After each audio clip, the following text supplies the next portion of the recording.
Bismillahirrahmanirrahim. Assalamualaikum warahmatullahi wabarakatuh. Waalaikumsalam warahmatullahi wabarakatuh.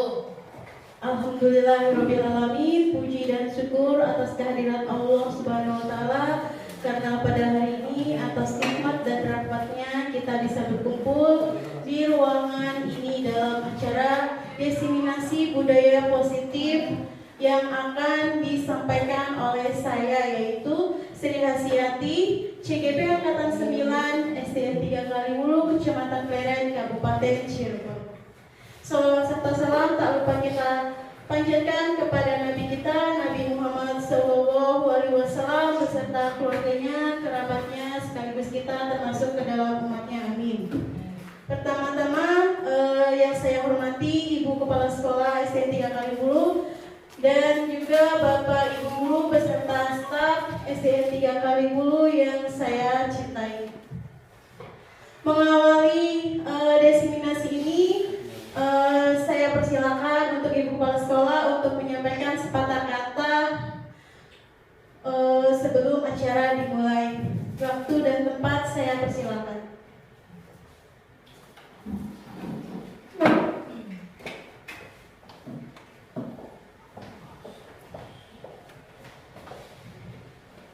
Terima kasih atas kesempatannya. Yang saya hormati Bapak Ibu Guru semua SDN 3 Kaliwulu, alhamdulillah di hari ini kita melaksanakan diseminasi budaya positif yang untuk Bu Sri sebagai CGP Angkatan 9. Saya ucapkan selamat sudah berada di posisi saat ini, sudah sangat luar biasa usaha untuk menyelesaikan semua tugas-tugasnya di LMS dan menerapkan, mengimplementasikannya juga di sekolah. Adapun nanti terkait diseminasi budaya positif ini, mudah-mudahan apa yang sudah dilaksanakan di sekolah kita atau budaya positif yang sudah diterapkan di sekolah kita tetap komitmen dan tanggung jawab melaksanakannya, baik dari kedisiplinan, kolaborasi, dan nanti pembiasaan-pembiasaan yang sudah dilaksanakan pada murid di SDN 3 Kaliwulu juga semoga bisa berjalan dengan lancar. Sekali lagi saya ucapkan selamat melaksanakan diseminasi budaya positif, semoga berjalan lancar dan sampai akhir nanti bisa lulus dengan hasil yang sangat memuaskan. Terima kasih. Mudah-mudahan bisa menginspirasi yang lainnya, dan di angkatan 11 silakan nanti bisa ikut, dan hari ini ya penutupannya, semoga di SDN 3 Kaliwulu ada bisa meneruskan untuk bisa mendaftar di angkatan 11. Terima kasih banyak. Assalamualaikum warahmatullahi wabarakatuh. Waalaikumsalam warahmatullahi wabarakatuh. Terima kasih untuk Ibu Kepala Sekolah telah menyampaikan sambutannya. Baik Bapak Ibu sekalian, kita mulai saja diskusi penerapan implementasi budaya positif yang saya pelajari dari modul 1.4, yaitu tentang budaya positif. Apa sih itu budaya positif? Mari kita simak bersama ya.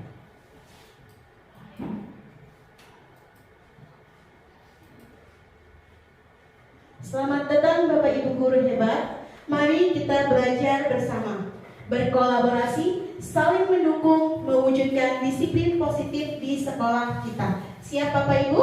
Siap. Oke, kita lanjutkan. Nah, di sini ada konsep inti dari budaya positif. Ada apa saja sih? Yang pertama adalah perubahan paradigma belajar. Yang kedua, disiplin positif. Yang ketiga, nilai-nilai kebajikan. Yang keempat, kebutuhan dasar manusia. Yang kelima, motivasi perilaku manusia. Yang keenam, posisi kontrol guru. Ketujuh, keyakinan kelas. Dan yang terakhir adalah segitiga restitusi. Kita akan membahas yang pertama dulu, yaitu tentang pembelajaran.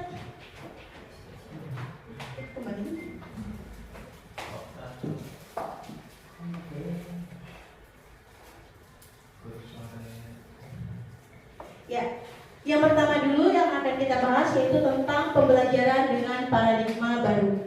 Pembelajaran dengan paradigma baru merupakan pembelajaran yang dilakukan berdasarkan prinsip pembelajaran berdiferensiasi sehingga peserta didik dapat belajar sesuai dengan kebutuhan tahap perkembangannya untuk mewujudkan profil pelajar Pancasila. Bapak Ibu masih ingat dimensi yang ada dalam profil pelajar Pancasila?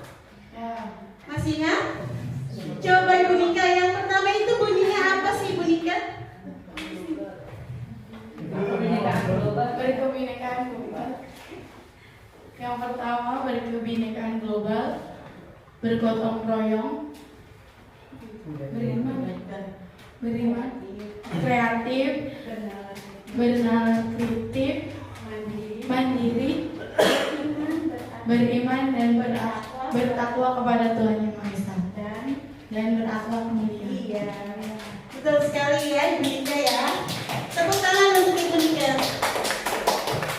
Ya, baik, dimensi profil pelajar Pancasila yang pertama adalah beriman dan bertakwa kepada Tuhan yang Maha Esa dan berakhlak mulia. Yang kedua adalah berkebinekaan global. Yang ketiga adalah kreatif. Yang keempat adalah gotong royong. Yang kelima mandiri. Dan yang keenam adalah bernalar kritis. Baik, alhamdulillah di SD kita sudah menerapkan kurikulum Merdeka, yaitu kelas 1, 2, 4, dan 5. Marilah kita tanamkan kepada anak-anak tentang dimensi profil pelajar Pancasila ini di dalam pembelajaran. Nah, kita masuk ke perubahan paradigma di sini. Nah, ada kegiatan nih untuk Bapak Ibu semuanya. Ada A dan B. A dan teman Anda. Jadi nanti Bapak Ibu pasangan ya. Bapak itu sebagai A dan teman Bapak atau Ibu itu sebagai B. Di mana sobeklah secari kertas, tuliskan benda atau sesuatu yang berharga untuk Anda, letakkan di salah satu tangan Anda dan genggam benda sesuatu tersebut dengan segala daya, dengan kepalan tangan. Jadi Bapak Ibu mengibaratkan sesuatu yang sangat berharga di tangan Bapak Ibu, ya. Bapak Ibu pikirkan apa sih benda itu atau sesuatu apa sih yang Bapak Ibu pikirkan. Kemudian teman Anda mencoba dengan sekuat tenaga dengan berbagai cara untuk meminta Anda memberikan benda tersebut. Kemudian bisa dengan cara membujuk, mengancam, menghardik, merayu. Pak Mul, ya ini biasanya Pak Mul nih, merayu. Kemudian menyuap. Nah, itu yang dilakukan teman Bapak Ibu supaya Bapak Ibu itu bisa membuka genggaman tangan Bapak Ibu. Nah, kira-kira Bapak Ibu yang genggam, tangan yang digenggam itu apakah akan membuka atau memberitahu temannya apa sih yang Bapak Ibu genggam itu? Ya, sudah dipikirkan? Kira-kira Bapak Ibu itu mau memberikan tidak benda yang berharga itu kepada teman Bapak Ibu? Dengan cara teman Bapak Ibu itu sudah berusaha banyak cara, entah itu merayu, kemudian menghardik, mengancam, membujuk. Dengan rayuan-rayuan seperti itu, apakah Bapak Ibu akan membukanya atau tidak? Ya, coba ya, saya akan berkeliling dan coba alasannya itu apa sih Bapak Ibu? Apakah Bapak Ibu itu membuka atau menutup? Boleh, Pak Wawan. Bismillahirrahmanirrahim.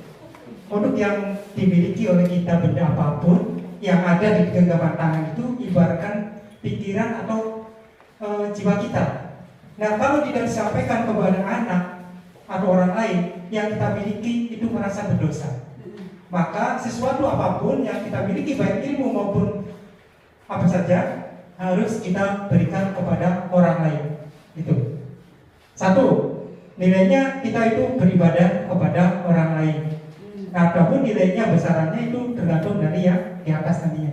Jadi kita secara ikhlas saja memberikan sesuatu yang ada, tanpa apapun dirayu atau diapapun kepada orang lain, sebenarnya niatnya saya itu akan menyampaikan sesuatu yang ada di genggaman saya. Itu saja. Baik. Wah, luar biasa sekali jawaban Pak Wawan ya. Tepuk tangan untuk Pak Wawan. Berarti jawaban Pak Wawan adalah Pak Wawan akan membuka tangannya ya Pak ya, secara terbuka untuk temannya ya Pak ya. Baik, dari ibu-ibu yang sebelah kanan saya, kira-kira siapa ya yang mau berbicara? Silakan Ibu Eka. Baik, Assalamualaikum warahmatullahi wabarakatuh. Sejujurnya saya masih agak rancu ya ini, maksudnya genggaman tangan ini sesuatu yang berharganya itu sesuatu yang berharga dalam artian ilmu atau segala sesuatu yang bisa diberikan Apa saja? murid atau sesuatu berharga seperti yang kita tidak ingin mempunyai siapapun. Boleh apa saja? Boleh, itu bebas. Terserah Ibu Eka mau. Pokoknya benda itu sangat berharga yang kemudian Ibu Eka atau Bapak Ibu itu genggam. Nah, kira-kira pemikiran Bapak Ibu itu apakah benda ini atau sesuatu ini akan saya bagi ke orang lain atau tidak? Tetapi kalau misalkan Ibu Eka ingin, oh saya nggak mau membukannya, itu nggak apa-apa gitu. Berikan saja. Bebas, Ibu Eka bebas berpendapat di sini. Oke, baik. Karena seperti itu, maka saya mungkin tidak akan membukanya. Walaupun dirayu, walaupun dihardik, diancam, saya akan tetap memegang segala sesuatu yang menurut saya berharga. Seperti itu, Ibu Sri. Saya tahu apa itu. Apa yang mungkin diberikan. Tangan untuk Ibu Eka. Jawaban yang luar biasa sekali. Ternyata Ibu Eka itu tetap akan tangguh pada pendiriannya untuk tidak membuka kepalan tangan itu, karena sesuatu itu menurut mereka sangat berharga ya. Baik, dari sebelah kiri saya nih, siapa kira-kira yang mau berpendapat? Ibu Fajar, boleh Fajar? Pak Ridwan, boleh. Terima kasih. Assalamualaikum warahmatullahi wabarakatuh. Waalaikumsalam. Karena yang digenggam itu adalah sesuatu yang sangat berharga bagi saya, maka saya tidak akan membukanya. Apapun cara yang digunakan oleh teman atau seseorang untuk meminta membukanya, maka saya tidak akan membukanya, karena itu adalah hak saya untuk tidak memberitahukan kepada orang lain. Terima kasih. Assalamualaikum warahmatullahi wabarakatuh. Waalaikumsalam. Terima kasih Pak Ridwan, sangat luar biasa sekali. Tepuk tangan untuk kita semua Bapak Ibu guru hebat. Baik, apapun jawaban Bapak Ibu, entah itu membuka atau menutup, itu adalah kembali lagi ke kita ya. Sekarang kita lihat jawabannya itu seperti apa sih.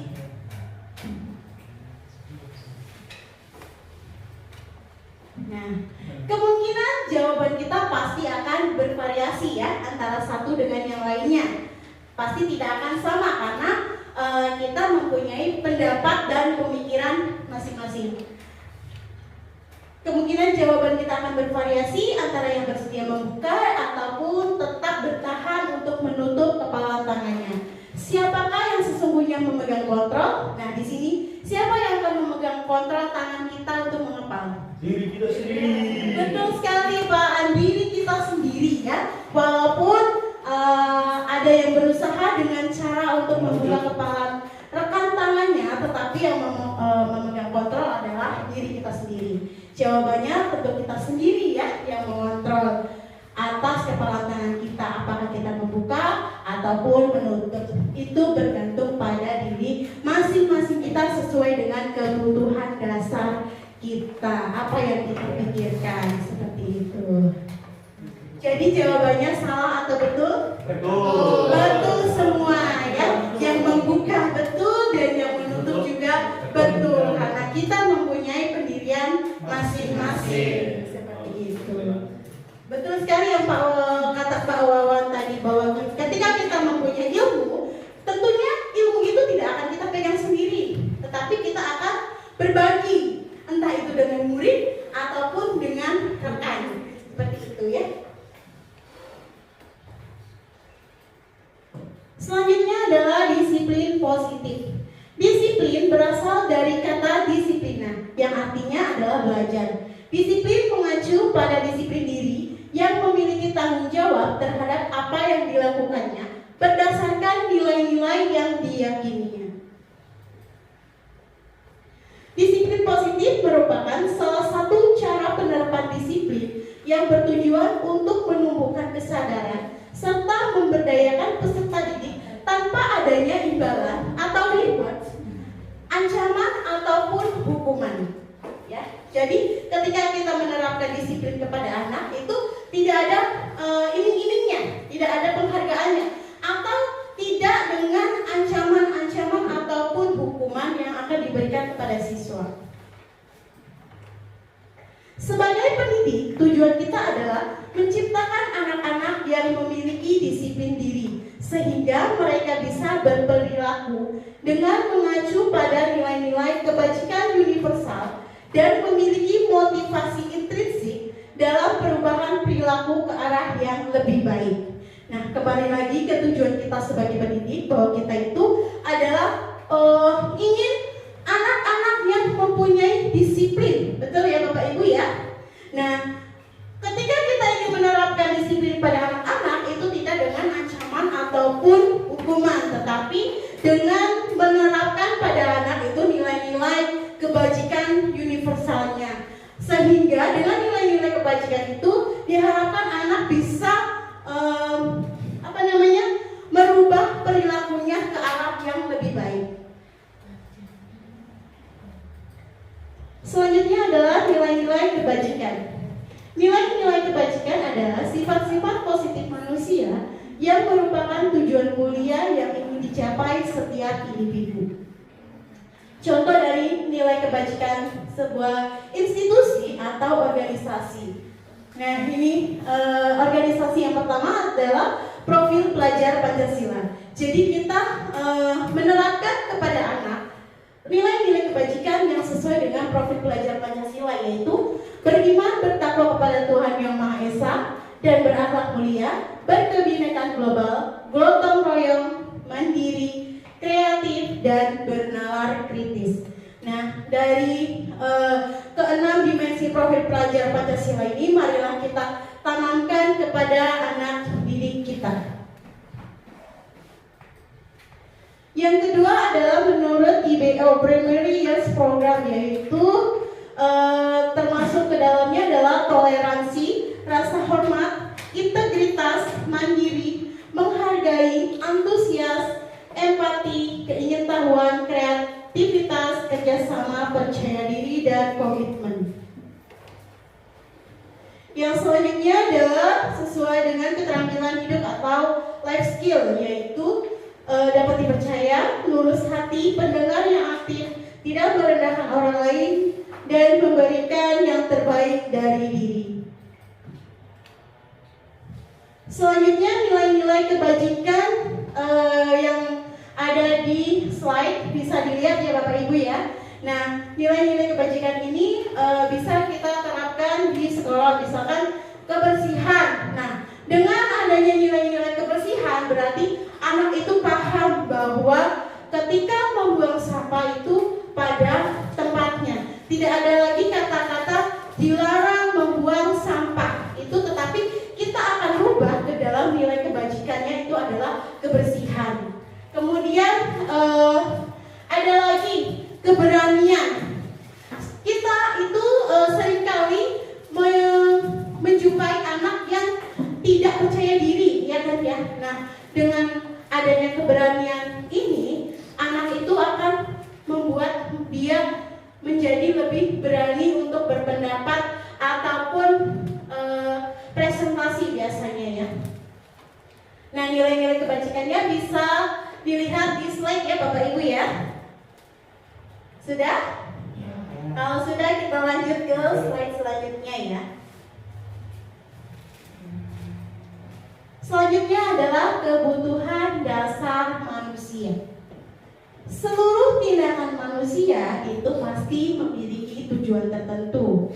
Semua yang kita lakukan adalah usaha terbaik kita untuk mendapatkan apa yang kita inginkan.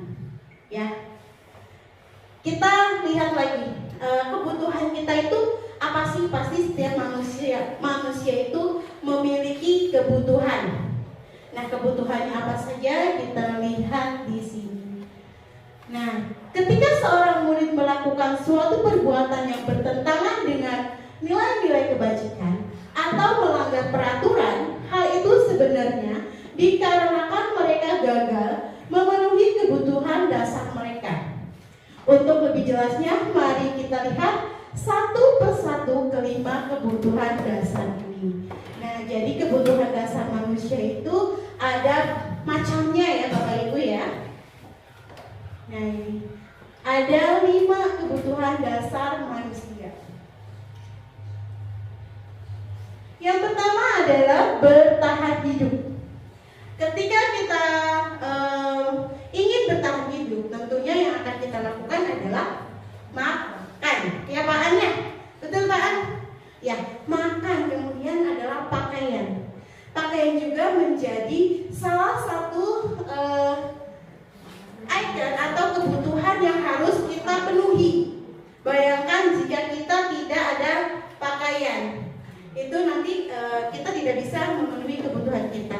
Kemudian ada kebutuhan tempat tinggal, keamanan, dan kesehatan. Itu adalah kebutuhan bertahan hidup.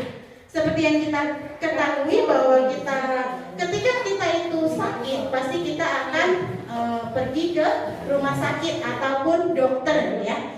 Supaya apa? Supaya bisa bertahan. Kemudian yang kedua adalah kasih sayang dan rasa diterima. Kasih sayang dan rasa diterima ini merupakan dia itu ingin dipedulikan, kemudian ingin berbagi, kerjasama, dan menjadi bagian kelompok. Yang ketiga adalah penguasaan. Penguasaan sendiri itu terdiri dari harga diri, keinginan untuk dianggap, memimpin, berprestasi, diakui, dan didengar. Yang keempat adalah kebebasan. Kebebasan sendiri yaitu mencakup mandiri, memiliki pilihan, mencoba hal baru, mampu mengendalikan arah dirinya. Dan yang terakhir adalah kesenangan. Kesenangan di sini yaitu mencakup bermain, humor, antusiasme, dan tertawa. Itu adalah kelima kebutuhan dasar manusia. Nah, di sini ada sebuah pertanyaan. Ibu Ambar, guru wali kelas 2A di SD Pelita Hati, sedang bingung menghadapi ulah salah satu murid di kelasnya bernama Doni. Beberapa anak di kelas 2A telah datang padanya dan mengeluhkan Doni seringkali meminta bekal makan siang mereka dengan paksa. Jika Anda menghadapi situasi seperti Ibu Ambar, apa yang akan Anda lakukan? Menurut Anda, kira-kira apa alasan Doni melakukan hal itu? Ini mencakup 5 kebutuhan dasar manusia tadi.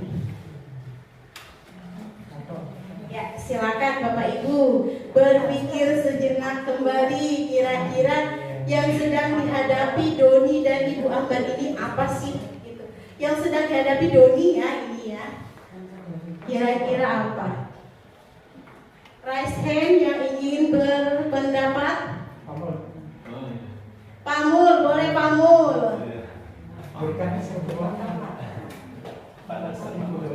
Kira-kira apa sih yang alasan Doni melakukan hal itu? Nggak kelihatan? Saya bacakan ulang. Saya jadi ingat Doni yang asli sini tuh. Iya, yang anak kelas 2 ya? Iya, Yang sekarang punya sudah pindah. Sudah pindah ya? Itu anak abnormal dan berkebutuhan khusus. Ya, ganti BIPA. Jadi gimana? Saya ganti Ajis aja. Ya berarti Doni itu sedang ingin diperhatikan, Diperhatikan. pengen dipedulikan, bahwasanya dia pengen kebutuhan pokok, kebutuhan dasarnya dipenuhi oleh gurunya. Kalau di sekolah kan orang tuanya guru gitu, berarti kita selaku guru pun harus bisa memberikan perhatian khusus ketika anak ingin kebutuhannya terpenuhi, ingin diperhatikan. Mungkin pendapat saya seperti itu. Kayak Doni Kambut Kak. Ya, butuh perhatian khusus ya Pak Mul ya. Terima kasih untuk Pak Mul, beri tepuk tangan untuk Pak Mul. Baik, pada dasarnya Pak Mul berpendapat adalah bahwa Doni itu membutuhkan kasih sayang ya Pak ya, perhatian dari gurunya. Ada lagi yang lain? Pak An, boleh Pak An? Mangga Pak, dari sini aja. Assalamualaikum warahmatullahi wabarakatuh. Terkait Doni, mungkin ini juga masalah yang ada di kelas kita. Ya, kalau misalkan kita perhatikan masalah yang terjadi pada anak-anak, tadi betul apa kata Pak Mul. Ya, sebenarnya kenakalan anak atau misalkan sikap-sikap yang dilakukan oleh anak, intinya itu adalah mengundang perhatian guru. Ya, intinya mengundang perhatian guru, bahwasanya apa yang dia inginkan itu pengen diperhatikan oleh guru atau wali kelas tersebut. Jadi dia melakukan seperti itu. Nah, jadi kalau misalkan kita sebagai seorang guru, berarti otomatis kita harus memahami, tidak langsung ya menjudge anak itu bahwasanya oh anak itu adalah anak seperti ini. Jadi apapun yang dilakukan anak itu mesti itu biasanya, yang saya pernah alami sendiri itu biasanya di rumahnya itu kurang kasih sayang. Ya, saya pernah kayak gitu pengalaman. Kenapa kamu melakukan hal-hal seperti ini? Saya tidak mengatakan seperti yang dikatakan kamu ini, karena saya Pak di rumah itu orang tua saya itu nggak ada. Emang orang tua kamu mana? Orang tua saya itu kalau pagi-pagi berangkat. Kalau pagi-pagi berangkat, jadi sebelum saya bangun itu udah berangkat duluan. Kalau ibu sama. Kemudian pulangnya jam berapa? Pulangnya itu malam hari. Nah, akhirnya kasih sayang yang didapatkan anak di rumah itu tidak didapatkan oleh anak tersebut, sehingga anak itu melakukan ulah di sekolah itu biar intinya supaya anak tersebut bisa mendapat perhatian dari guru ataupun wali kelasnya. Mungkin itu saja, Bu Sri. Terima kasih. Wassalamualaikum warahmatullahi wabarakatuh. Waalaikumsalam. Terima kasih Pak An, beri tepuk tangan untuk Pak An untuk jawabannya bahwa hampir sama dengan Pak Mul, bahwa anak itu membutuhkan kasih sayang ya Pak ya di rumahnya ya Pak. Baik, dari ibu-ibu sebelah sini ada yang ingin berpendapat? Ibu Mariam, silakan Ibu Mariam.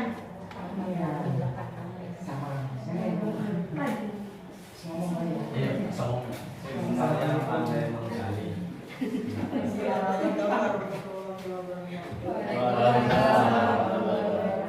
menurut saya setuju sih sama Pak, pendapat dari Pak Akan ya, karena anak-anak yang kemungkinan kurang perhatian juga ya dari rumahnya sama orang tua, terus kemudian ke sekolah untuk mencari sebuah perhatian lebih dari gurunya sebelumnya.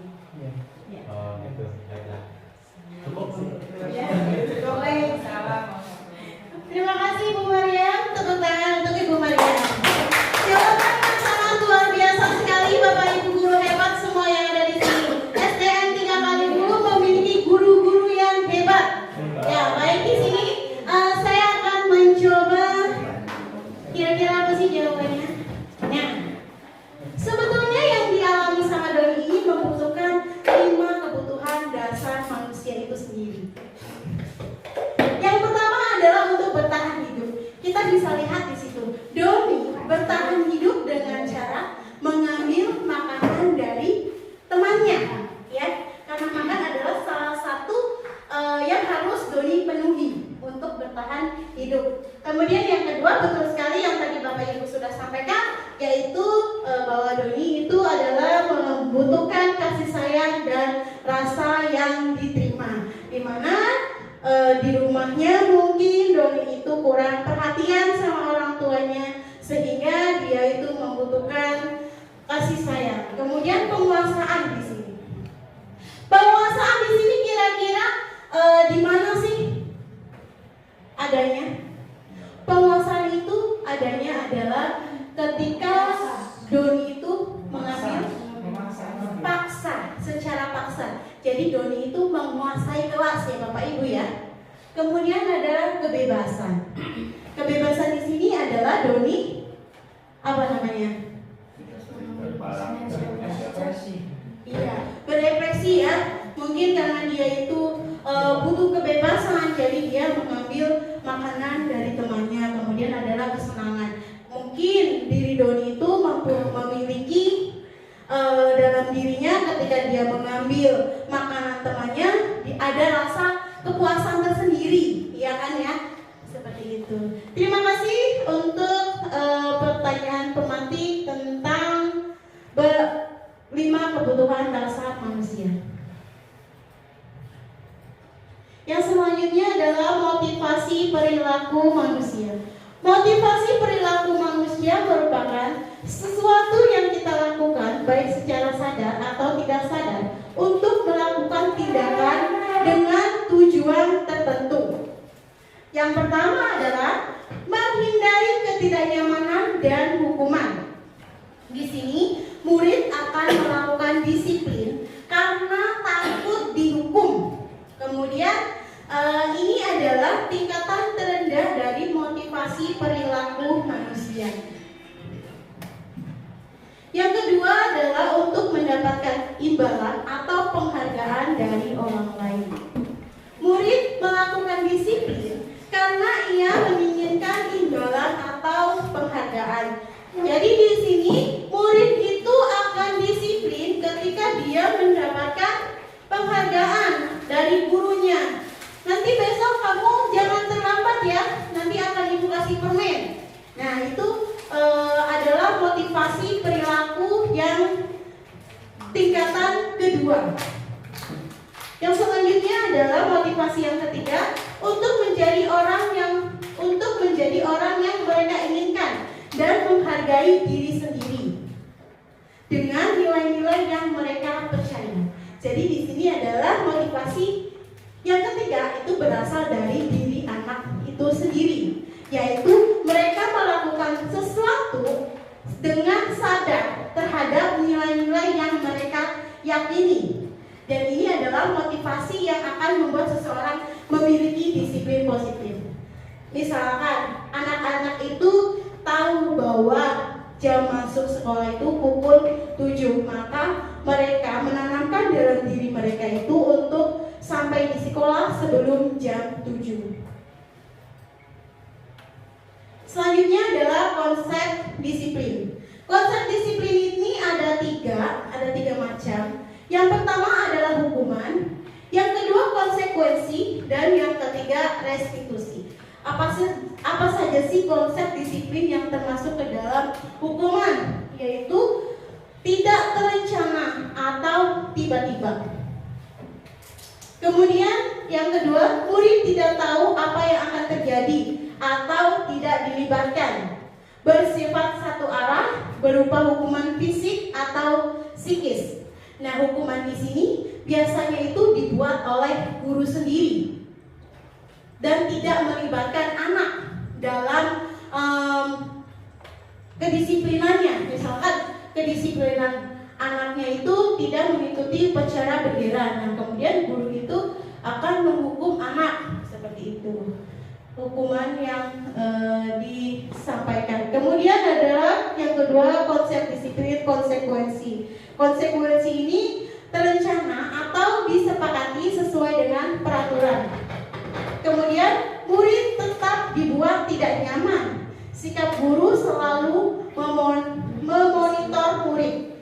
Jadi di sini walaupun mereka itu membuat kesepakatan bersama, disepakati bersama, tetapi seperti dimonitor sama gurunya. Kamu tahu tidak kalau misalkan itu adalah hal yang salah?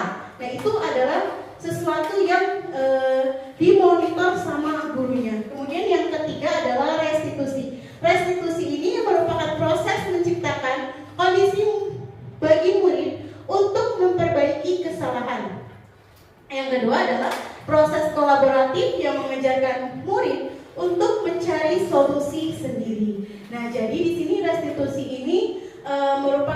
konsep disiplin yang sesuai dengan murid, karena di sini murid itu sudah sadar sendiri akan kedisiplinan itu seperti apa. Kemudian ketika dia melanggar peraturan ataupun disiplin, dia itu sudah meyakini bahwa perbuatan yang saya lakukan adalah salah. Kemudian yang seharusnya saya lakukan adalah begini. Nah, itu adalah menurut keyakinan murid itu sendiri. Nah, di sini ada perbedaan antara hukuman, konsekuensi, dan restitusi. Ada sebuah kasus, contohnya adalah siswa tidak mengerjakan PR. Nah, hukuman yang akan dilakukan oleh guru itu guru menghukum siswa menyapu halaman.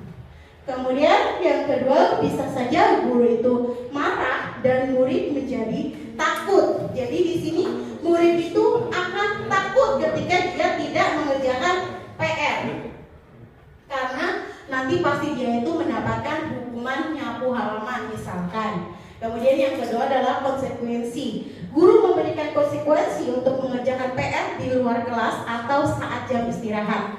Guru tegas dan siswa menghormati peraturan. Nah, konsekuensi sendiri di sini kan walaupun dia disepakati bersama, akan tetapi sudah ada kesepakatan, maka murid itu tahu konsekuensi yang akan dia terima itu apa gitu. Jadi kembali lagi ke dalam konsekuensi kesadaran dia. Kemudian restitusi di sini guru menanyakan keyakinan kelas atau dirinya untuk membantu siswa menyelesaikan masalah.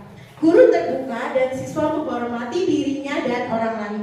Di sini misalkan siswa itu tidak mengerjakan PR, maka kita akan mendekati siswa dan menanyakan kepada siswa alasannya apa sih gitu. Dia itu tidak mengerjakan PR. Ketika anak sudah menjawab alasan dia, kemudian pastinya kita bertanya tentang keyakinan kelas ataupun keyakinan pada dirinya. Ketika dia tidak mengerjakan PR, apa yang harus dia lakukan gitu. Jadi tertanam dalam diri anak untuk selanjutnya tidak mengerjakan PR kembali seperti itu, karena sudah ada kesadaran dalam dirinya. Nah, di sini yang materi selanjutnya yaitu tentang 5 posisi kontrol guru. Berarti kontrol kita ya, yaitu ada sebagai penghukum, yang kedua adalah pembuat rasa bersalah, yang ketiga sebagai teman, pemantau, dan manajer. Kita lihat satu persatu. Apa sih itu? Nah, contoh 5 penerapan posisi kontrol guru. Yang pertama adalah penghukum. Contohnya itu adalah patuhi aturan sekolah atau hormat di bendera selama 1 jam. Itu merupakan salah satu contoh yang guru lakukan sebagai penghukum dengan kriteria nadanya tinggi. Kemudian bahasa tubuh yang digunakan oleh guru itu misalnya matanya melotot.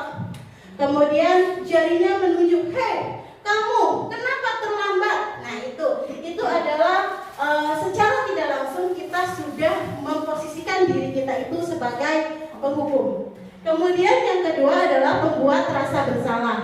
Pembuat rasa bersalah ini kriteria yang ada di dalam guru itu bernada memelas atau halus ataupun sedih. Bahasa yang tubuh biasanya itu merapat pada anak dan lesu. Misalnya ya Bapak Ibu ya, berapa kali Ibu harus memberitahu kamu bahwa, nah itu adalah kontrol yang kita lakukan sehingga anak itu membuat mereka merasa bersalah gitu. Dengan adanya sentuhan ataupun kata-kata halus dari gurunya itu membuat mereka akan merasa bersalah. Oh iya, saya itu telat, kalau saya tidak boleh telat lagi, seperti itu. Yang selanjutnya adalah teman. Di sini kriterianya adalah nada gurunya itu ramah, kemudian akrab dan bercanda. Bahasa tubuhnya itu merapat pada murid, mata, senyum, dan jenaka, ya, senyum dan jenaka, mata dan senyum jenaka. Jadi di sini akrab aja seperti teman gitu antara guru dan murid itu. Contohnya, ayolah patuhi aturan sekolah, buat bapak ibu bangga terhadap kamu gitu. Jadi kayak kita ngobrol aja sama teman gitu. Itu adalah memposisikan kita sebagai teman. Nah, iya. Nanti bapak ibu bisa flashback ya terhadap yang sudah kita lakukan kepada murid-murid kita. Kira-kira kita itu ada di posisi yang mana? Atau mungkin kita mengalami kelimanya gitu ya. Yang rapi, dimoreki. Betul. Ya, baik, selanjutnya adalah pemantau. Pemantau sendiri yaitu kamu sudah melanggar peraturan sekolah, kamu tahu konsekuensinya. Nah, di sini nada suaranya itu adalah datar dan bahasa tubuh yang digunakan oleh guru itu adalah formal. Jadi tidak ada nada keras ataupun nada halus seperti itu ya untuk pemantau ini. Jadi mereka itu dihadapkan dengan konsekuensinya, apa yang akan nanti mereka terima. Dan yang terakhir adalah manajer. Manajer di sini nada suara yang kita gunakan adalah tulus. Kemudian bahasa tubuh tidak kaku dan mendekat kepada murid. Contoh yang bisa guru lakukan untuk memposisikan dirinya sebagai manajer adalah, apakah kamu tahu kesalahanmu? Kira-kira bagaimana kamu akan memperbaiki kesalahanmu? Jadi anak itu diajak diskusi ataupun tanya jawab yang memancing anak itu untuk mengakui kesalahan dia. Dan perbaikan apa sih yang akan dilakukan sama murid itu sendiri? Memposisikan kita sebagai manajer. Bagaimana Bapak Ibu, masih fokus? Masih. Alhamdulillah. Baik, kita lanjutkan ya. Nah, di sini saya akan bertanya lagi nih sama Bapak Ibu. Yang belum kebagian pegang mic, siap-siap ya.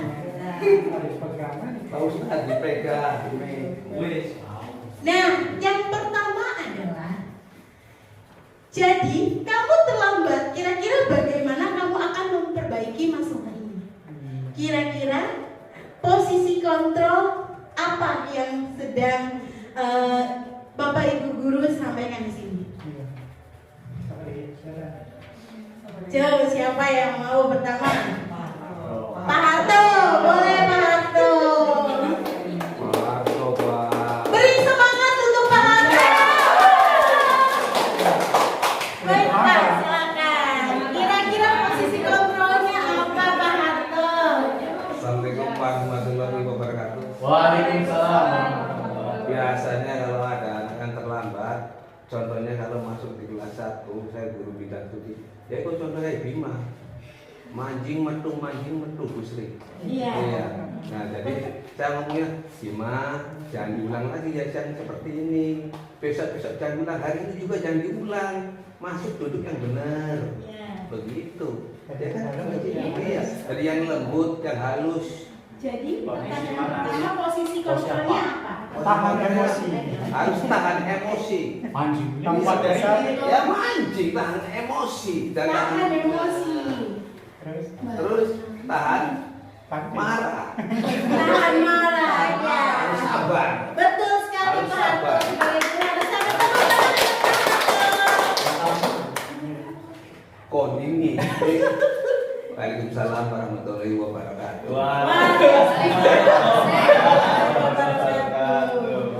Terima kasih Pak Harto untuk jawabannya, bahwa kita itu harus apa tadi Pak Harto? Sabar. Ya, betul sekali. Sabar itu merupakan yang harus kita miliki sebagai guru ya. Nah, kira-kira posisi kontrol kelima yang tadi. Pertanyaan pertama ini termasuk kemana? Ya, jadi kamu bagaimana kamu akan memperbaiki masalah ini? Kira-kira apa? Ada kata-kata memperbaiki.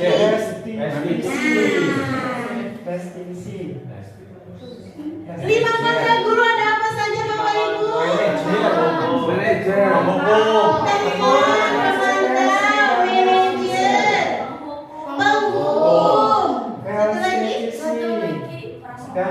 Pembuat rasa bersalah. Kira-kira yang pertama apa? Kira-kira yang pertama apa coba? Kita lihat jawabannya adalah deng deng deng. Nah, manajer Bapak Ibu. Kenapa manajer? Karena di sini ada kata memperbaiki. Bagaimana anak itu akan memperbaiki kesalahan yang sudah dibuatnya. Pertanyaan yang kedua. Sudah siap? Pertanyaan kedua. Sudah siap? Kira-kira ada di posisi kontrol apa guru ini?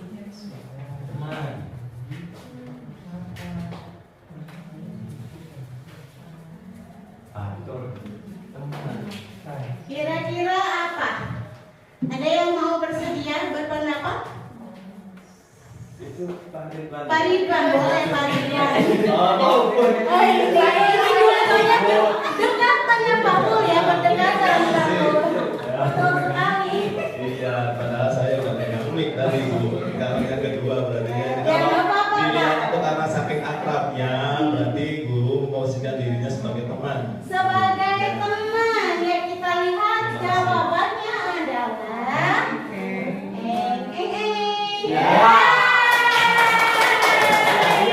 Berarti dikasih penghargaannya makasih Pak Mul. Berarti ini akan memancing Pak Ridwan untuk menjawab pertanyaan-pertanyaan selanjutnya. Siap. Baik. Kita lanjutkan pertanyaan ketiga. Apa jawabannya Pak Ridwan? Silakan Bapak Ibu.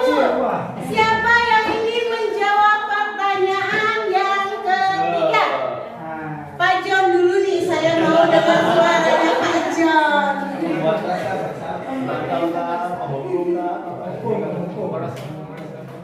Silakan Pak John, boleh. Ibu sangat kecewa sekali dengan kamu. Hukuman Pak Jok.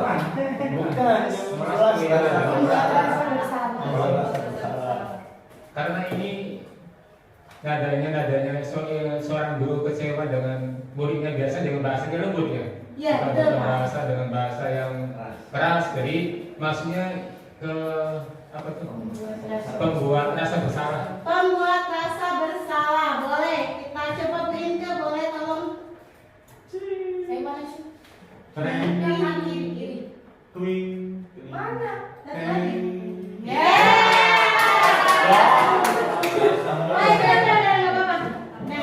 Beri tepuk tangan untuk Pak John dari jawabannya betul ya. Sekarang pertanyaan keempat.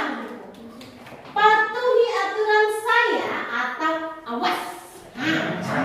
Awas. Nah ini ada kata awas. Kira-kira siapa yang mau menjawabnya? Pamul mana? Pamul lagi, Ibu Inke, boleh Ibu Inke? Silakan Ibu Inke. Menurut saya, patuhi aturan saya atau awas itu nada penghukum. Penghukum cuma nadanya seperti menghukum itu bagaimana Bu Inke? Patuhi aturan saya atau awas. Nah, iya itu sudah sesuai ya. Cocok berarti. Coba ya. Coba kita lihat jawabannya.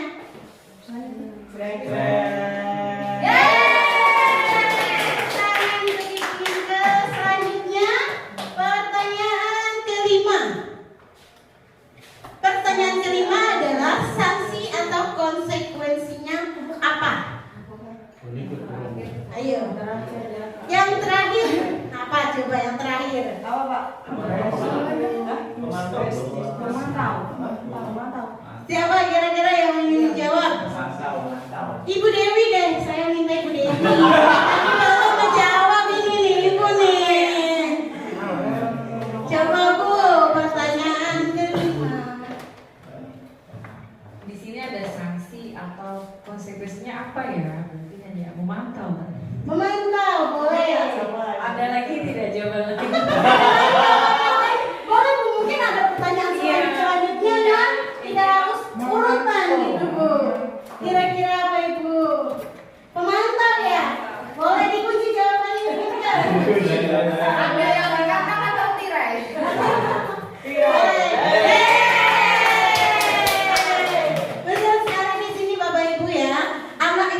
diterapkan dengan kata sanksi atau konsekuensinya apa. Berarti di sini guru itu, anak itu sudah tahu kalau dia melakukan kesalahan, melanggar peraturan, konsekuensi yang akan dia terima itu seperti apa. Jadi guru itu sedang memantau apakah anak itu mengingat atau tidak sih aturan yang ada di sekolah ataupun kelasnya, seperti itu. Kita lanjutkan ya Bapak Ibu ya. Yang selanjutnya adalah keyakinan kelas. Ini sudah mendekati materi terakhir ya, 2 lagi nih. Masih semangat ya? Semangat. Kita tepuk semangat dulu.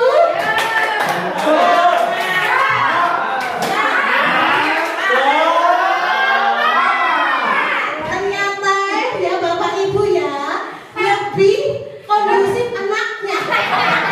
Biasanya kalau tepuk semangat itu dipandu dulu sama gurunya.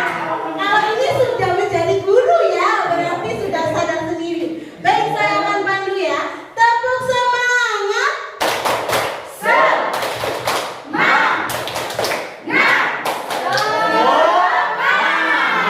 Iya, masih tetap semangat. Untuk materi selanjutnya adalah keyakinan kelas.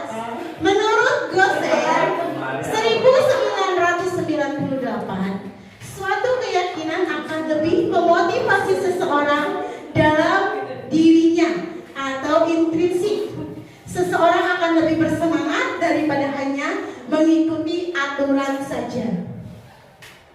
Yang selanjutnya adalah keyakinan kelas adalah nilai-nilai kebajikan atau prinsip-prinsip universal yang disepakati bersama secara universal, lepas dari perbedaan agama, suku, negara, ataupun bahasa. Nah, seperti yang tadi, berarti di sini dalam pembuatan keyakinan kelas atau keyakinan kelas itu harus berdasarkan pada nilai-nilai kebajikan yang sudah kita bahas di awal ya Bapak Ibu ya. Nah, di sini ada cara pembentukan keyakinan kelas. Yang pertama adalah bersifat abstrak, berupa pernyataan universal dibuat dalam pernyataan positif, sedikit saja agar mudah diingat sama anak. Kemudian sesuai dengan kondisi kelas atau sekolah sehingga mudah diterapkan. Semua warga atau sekolah dilibatkan saat membuat keyakinan kelas, melakukan kesepakatan yang telah dibuat bersama. Jadi dalam membuat keyakinan kelas ini kita akan melibatkan murid secara langsung ya Bapak Ibu ya, tidak dibuat oleh gurunya. Semangat. Nah, ini adalah contoh penerapan keyakinan kelas yang sudah saya terapkan di dalam kelas saya sendiri. Yang pertama yang saya lakukan itu adalah membuat peraturan terlebih dahulu Bapak Ibu kepada anak-anak. Kita akan membuat peraturan kepada anak-anak, kira-kira aturannya itu apa yang anak ajukan. Jadi aturannya itu tidak berasal dari gurunya, tetapi kita mengarahkan anak untuk membuat sebuah peraturan. Contoh misalkan tidak datang terlambat, ya. Tidak datang terlambat itu adalah aturan. Kemudian yang kedua adalah misalkan tidak boleh makan di kelas.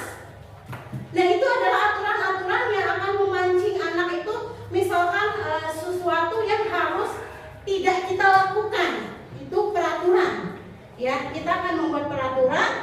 Kemudian yang kedua adalah mengubah peraturan itu menjadi kalimat yang positif, di mana kalimat yang positif ini tidak ada kata dilarang ataupun tidak boleh Bapak Ibu. Kan waktu di peraturan kelas itu tidak terlambat. Kan ini masih ada kata tidak kan?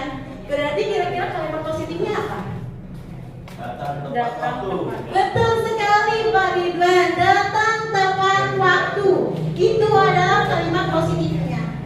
Kemudian misalkan peraturan apa lagi Bapak Ibu yang punya di kelasnya? Kira-kira punya peraturan apa di kelas? Berbicara yang sopan. Berbicara yang sopan. Itu Tidak berkata kasar. nah, berarti itu aturannya apa Ibu Eka? Tidak berkata kasar. tidak berkata kacau, kasar. Maka kalimat positifnya adalah berbicara dengan sopan santun misalnya. Itu adalah bagaimana cara membuat keyakinan kelas yang sudah saya terapkan. Kemudian yang ketiga adalah membuat keyakinan kelasnya, di mana keyakinan kelas itu dari kalimat positif akan kita rujuk ke dalam nilai-nilai universal yang sudah kita bahas dalam nilai-nilai kebajikan tadi. Misalnya datang tepat waktu. Kira-kira datang tepat waktu itu termasuk ke dalam nilai kebajikan apa? Kedisiplinan. Betul sekali. Ya, berarti disiplin. Keyakinan kelas yang akan kita buat adalah disiplin yang pertama. Kemudian yang tidak berbicara sopan. Termasuk ke dalam sopan santun. Seperti itu Bapak Ibu yang sudah saya terapkan dalam membuat keyakinan kelas. Mungkin Bapak Ibu punya peraturan-peraturan sendiri ataupun keyakinan-keyakinan sendiri. Nah, sekali lagi dalam pembuatan keyakinan kelas itu tidak dibuat oleh guru Bapak Ibu, tetapi kita buat bersama siswa. Pancinglah, bimbinglah siswa untuk berpendapat. Karena ketika mereka berpendapat, maka nantinya ketika mereka melakukan kesalahan, mereka akan berusaha memperbaikinya. Karena keyakinan itu sudah dibuat sendiri sama dia, bukan dari gurunya. Dan yang terakhir adalah kesepakatan itu ditandatangani, boleh ditandatangani, boleh dicap ataupun cap jari, cap tangan, apapun bentuknya, disepakati dan disetujui sama warga kelas itu sendiri. Baik Bapak Ibu, saya ingin bertanya, di kelasnya apakah sudah ada keyakinan kelasnya atau belum? Kira-kira belum. Julian sudah ada. Iya.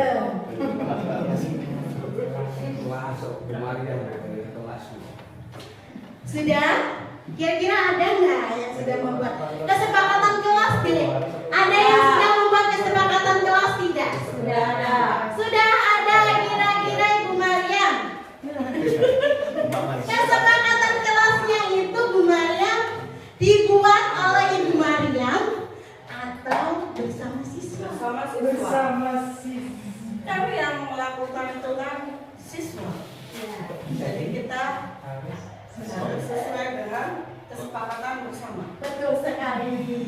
Kemudian menurut Ibu Mariam, apa sih bedanya kesepakatan dengan keyakinan? Kalau kesepakatan itu harus bersama. Jadi bareng-bareng. Kalau keyakinan pada diri sendiri. Di kampung yang sudah dibuat itu diyakini, diimplementasikan ya Pak ya. Nanti kan kolaborasi. Berarti apa dilakukan? Ya, sama siswanya. Betul sekali. Tepuk tangan untuk Ibu Mariam.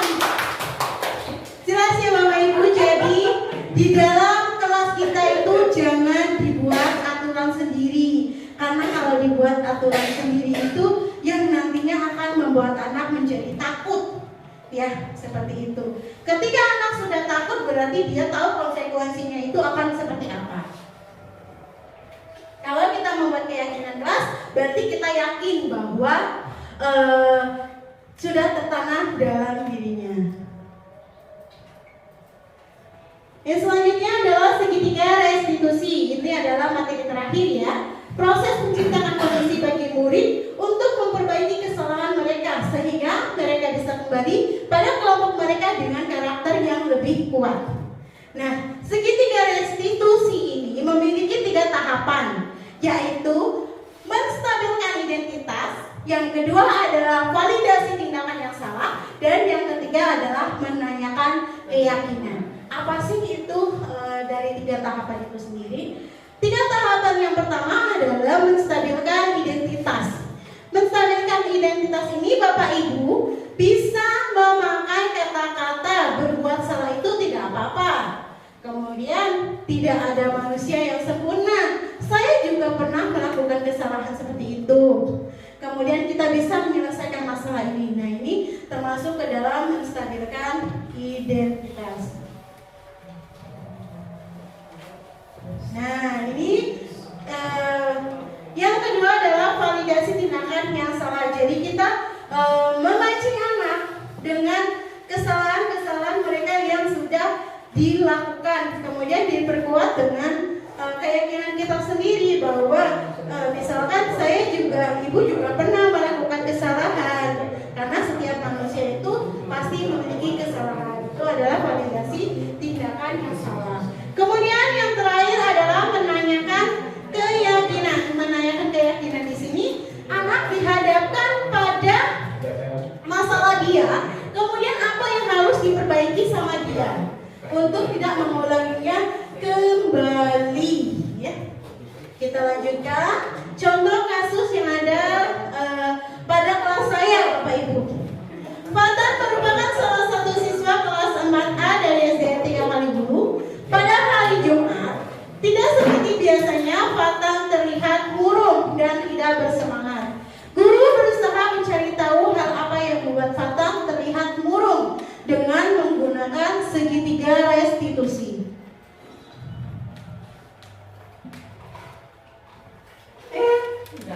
Kenapa terlihat murung hari ini? Kenapa Fatan harus malu? Mengapa kamu memakai baju pramuka, Fatan? Apakah Fatan tahu hari ini hari apa? Sesuai dengan sekolah bahwa hari Jumat itu memakai seragam apa, Fatan? Baik, betul sekali. Kita masih mengingat keyakinan sekolah yang ada di sekolah kita. Lalu, apakah yang Fatan lakukan? Baik, setiap manusia itu pasti memiliki salah ataupun kekeliruan. Ibu pun pernah merasakan hal yang sama, pernah melakukan kesalahan dalam berpakaian. Baik, apakah Fatan itu masih mengingat aturan yang ada di sekolah kita dalam berpakaian? Coba sebutkan apa saja sih, Fatan? Ya, terus?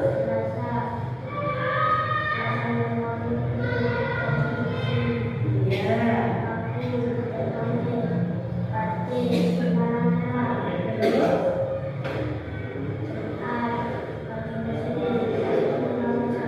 Baik, alhamdulillah, ternyata Fatan masih mengingat aturan yang ada di sekolah kita.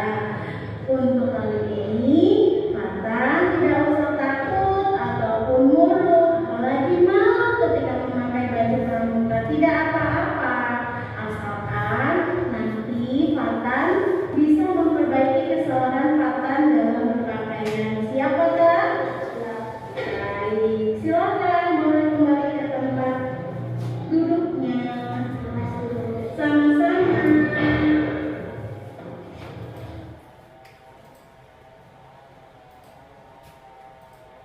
Baik, alhamdulillahirrahmanirrahim. Kita telah selesai melaksanakan diseminasi budaya positif pada modul 1.4. Saya ucapkan terima kasih kepada Bapak Ibu atas perhatiannya dalam menyimak materi yang sudah saya sampaikan. Sekarang tibalah waktunya saya memberikan kesempatan Bapak Ibu untuk melakukan refleksi ataupun boleh bertanya jika ada sesuatu yang ingin ditanyakan. Adakah dari ibu-ibu di sini yang ingin bertanya atau merefleksikan yang sudah kita pelajari tadi?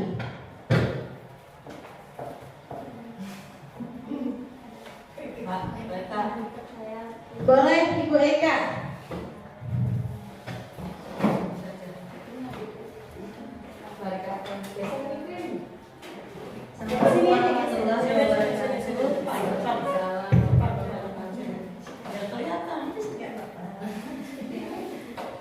Iya Ibu Sri, terima kasih sudah memberikan kepada kami, salah satunya dengan tata cara bagaimana caranya menegur siswa supaya tidak menjadi trauma dan membawa perbaikan dalam kesalahan yang sebelumnya dia lakukan.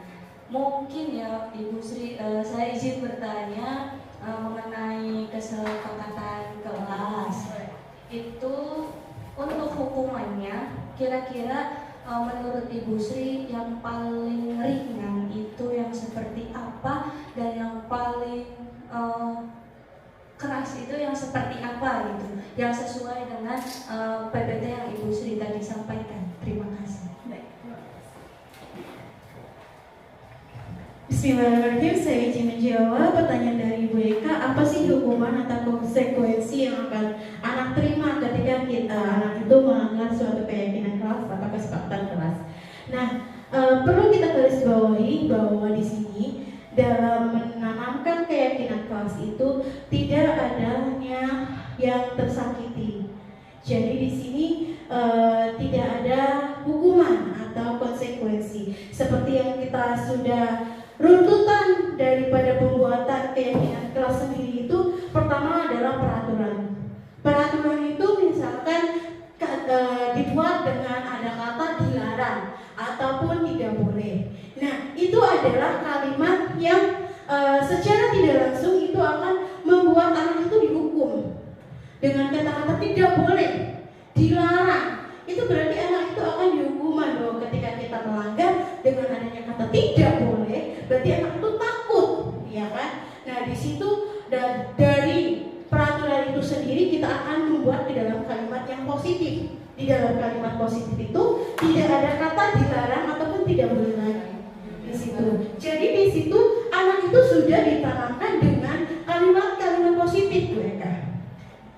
Jadi ketika anak itu sudah tertanam dalam diri anak itu nilai-nilai kebajikannya atau kalimat-kalimat positifnya, itu nanti anak itu dengan sendirinya akan meyakini bahwa perbuatan yang saya lakukan itu salah. Maka anak itu mempunyai pemikiran sendiri bagaimana dia akan memperbaikinya. Contoh misalkan anak itu tidak mengerjakan PR, ya kan? Ketika kita melakukan anak itu sebuah aturan, tidak boleh yang tidak mengerjakan PR menyapu halaman atau mencatat kata sampai sekian atau mengerjakan di luar kelas. Berarti kita memposisikan diri kita itu sebagai penghukum. Nah, itu adalah sesuatu atau kurang baik ya di dalam seorang guru ketika menerapkan memposisikan kita sebagai penghukum, karena akan membuat anak itu trauma dan menjadi takut. Nah, dengan menerapkan keyakinan-keyakinan, anak itu akan tertanam dalam diri anak itu sendiri bahwa ketika saya tidak mengerjakan PR, berarti untuk kedepannya saya tidak boleh mengerjakan PR lagi, gitu. Karena nanti apa konsekuensi yang akan dia dapatkan? Konsekuensinya mungkin yang pertama adalah si anak tidak akan mendapatkan nilai terhadap pelajaran itu. Kemudian yang kedua, mungkin anak itu sendiri kurang menguasai materi yang dia pahami. Jadi ketika dia merasa kurang dalam memahami materinya, anak itu akan lebih belajar lebih giat lagi seperti itu. Jadi di dalam keyakinan kelas ataupun kesepakatan kelas itu tidak boleh ada kata dilarang ataupun tidak boleh lagi seperti itu. Jawaban dari saya. Gimana mereka jawabannya? Apakah sudah sedikit membantu? Mungkin sedikit membantu ya mereka ya. Kita bisa melakukan diskusi di belakang setelah ini. Baik, ada yang mungkin saya minta refleksi dari pembelajaran hari ini yang disampaikan oleh Ibu.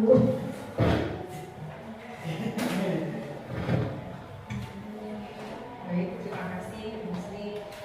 Alhamdulillah hari ini kita dapat ilmu banyak ya terkait diseminasi budaya positif yang tadinya kita tidak tahu apa sih segitiga restitusi, sekarang sudah terjawab, dan ini sangat bermanfaat sekali bagi kami semua di SD 3 Kaliwulu, dan nanti bisa diterapkan ya bersama-sama nanti terkait keyakinan kelas yang sudah dipelajari hari ini. Karena bagaimanapun juga ketika kita menerapkan keyakinan kelas ya memang harus ada kesepakatan yang dibuat oleh murid ya, artinya itu segala konsekuensinya nanti ya dengan apa yang sudah dibuat itu ya kita komitmen dilaksanakan dengan tanggung jawab, intinya seperti itu. Dan mudah-mudahan nanti budaya positifnya juga ya, baik disiplin positifnya juga nanti bisa diterapkan kembali di sini atau ditingkatkan kembali yang sudah dilaksanakan di SDN 3 Kaliwulu. Ini sangat bagus sekali, dan ini refleksinya juga kita hari ini banyak sekali mendapat ilmu, dan intinya nanti menerapkan keyakinan kelas di seluruh kelasnya masing-masing, dan nanti bila perlu juga nanti keyakinan sekolahnya juga ya bisa diterapkan, kesepakatan bersama baik Bapak Ibu juga semuanya dan nanti siswa-siswanya juga. Terima kasih banyak, dan nanti mohon bimbingannya ya Bu Sri barangkali terkait materi-materi dari guru penggeraknya bisa ditularkan pada rekan-rekan kita di sini agar menambah lagi pengetahuan kita. Terima kasih banyak. Assalamualaikum warahmatullahi wabarakatuh. Waalaikumsalam warahmatullahi wabarakatuh. Terima kasih untuk refleksi yang diberikan oleh Ibu Dewi. Baik, bahwasanya saya akan simpulkan dari kegiatan hari ini bahwa kita sebagai guru harus bisa memposisikan kita kepada anak itu untuk tidak menjadi monster atau sesuatu yang menakutkan, akan tetapi kita akan menanamkan dalam diri anak itu bagaimana sih untuk perbaikan ketika anak melakukan kesalahan. Kemudian kita juga bisa menanamkan dalam diri anak nilai-nilai kebajikan atau positif yang bisa kita terapkan dalam lingkungan sekolah kita, terutama untuk menciptakan sekolah yang berbudaya positif. Terima kasih atas waktu dan kesempatannya hari ini. Mudah-mudahan di lain kesempatan kita bisa berdiskusi kembali untuk materi-materi selanjutnya atau pengalaman-pengalaman yang Bapak Ibu sudah alami selama proses pembelajaran. Saya akhiri, wabillahi taufiq walhidayah. Assalamualaikum warahmatullahi wabarakatuh. Waalaikumsalam warahmatullahi wabarakatuh. Assalamualaikum warahmatullahi wabarakatuh. Saya Dewi Aisyah MPD sebagai Kepala Sekolah SDN 3 Kaliwulu sangat mengapresiasi sekali pada Ibu Sri Hasyati SPD sebagai calon guru penggerak angkatan 9. Dan hari ini kita banyak sekali ilmu yang kami dapatkan melalui diseminasi budaya positif, terutama kita juga akan bersama-sama belajar membuat keyakinan kelas, dan di sini kita banyak sekali mengetahui bagaimana segitiga restitusi itu bisa dilaksanakan di sekolah, dan komitmen atau konsekuensi apa yang kita bisa lakukan nanti kepada murid. Dan sebagai teman, baik sebagai pemantau atau sebagai manajer, inilah nilai-nilai kebajikan nanti yang akan kita terapkan bersama-sama di sekolah SDN 3 Kaliwulu. Tetap semangat untuk Ibu Sri, dan sekali lagi kolaborasinya dengan guru-guru serta bisa menginspirasi guru-guru lainnya untuk bisa tergerak, bergerak, dan menggerakkan.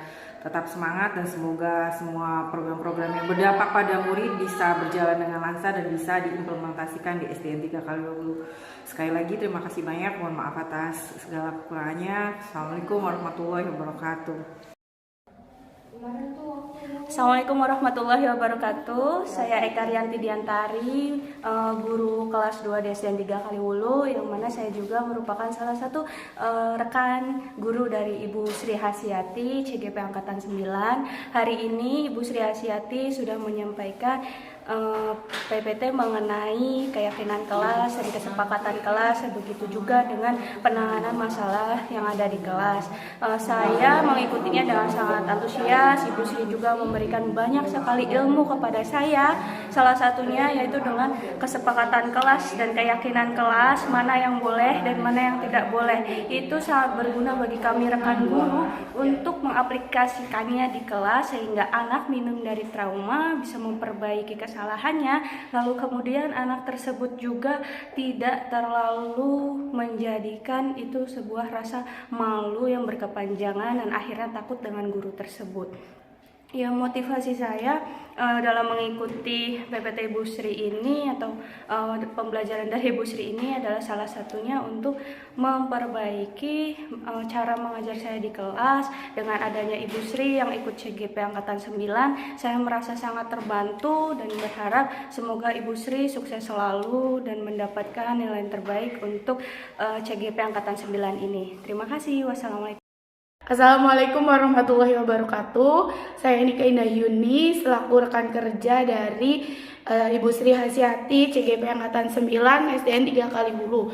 Pada hari ini beliau telah memberikan pengetahuan baru kepada saya dan rekan-rekan kerja yang lain mengenai budaya positif yang ada di sekolah. Salah satunya yaitu membuat keyakinan kelas dan memecahkan masalah berdasarkan segitiga restitusi. Nah, untuk selanjutnya pengetahuan tersebut akan saya jadikan bahan perbaikan di kelas. Nah, selanjutnya saya untuk kedepannya saya juga tertarik dalam mengikuti CGP angkatan berikutnya karena pengetahuan dari beliau. Terima kasih. Wassalamualaikum warahmatullahi wabarakatuh.